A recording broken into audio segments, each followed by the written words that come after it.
ముంబైలో భారీ అగ్ని ప్రమాదం జరిగింది. జేఎంఎస్ బిజినెస్ సెంటర్ బిల్డింగ్లో పెద్ద ఎత్తున అగ్ని కీలలు ఎగసి పడుతున్నాయి. పై అంతస్తులో చిక్కుపోయిన సిబ్బంది సాయం కోసం ఆహాకారాలు చేస్తున్నారు.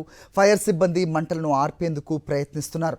అయితే ఎంతమంది చిక్కుపోయారు, సో ఎంతమందిని ఇవాక్యుయేట్ చేయగలిగారు, సో ప్రస్తుతం అక్కడ పరిస్థితి ఏంటి ఇంకా తెలియాల్సి ఉంది.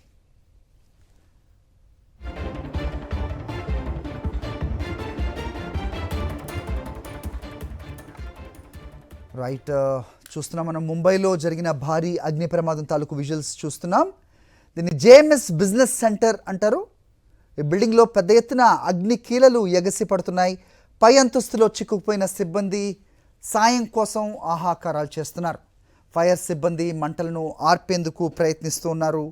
లోపల ఎంతమంది చిక్కుకుపోయారు, ఎవరన్నా బయట పడగలిగారా అనేది ఇంకా తెలియాల్సి ఉంది. మనం చూస్తున్నాం పైనుంచి దాదాపు 4 ఫ్లోర్ల వరకు ఈ మంటలు వ్యాపించినట్టుగా తెలుస్తోంది.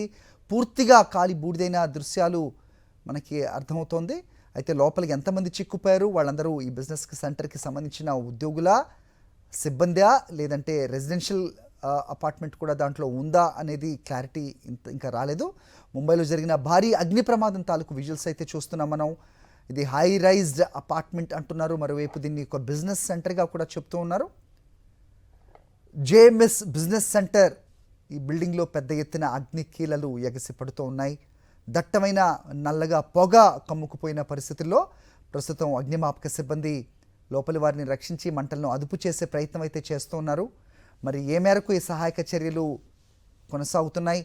ఆ లోపల దట్టమైన మంటలు పైనుంచి చూసుకుంటే కనుక 4 కింద ఫ్లోర్లో 4వ అంతస్తులో పైనుంచి 4వ అంతస్తులో ఎగసి పడుతున్న మంటల తాలూకు దృశ్యాలు కనిపిస్తున్నాయి.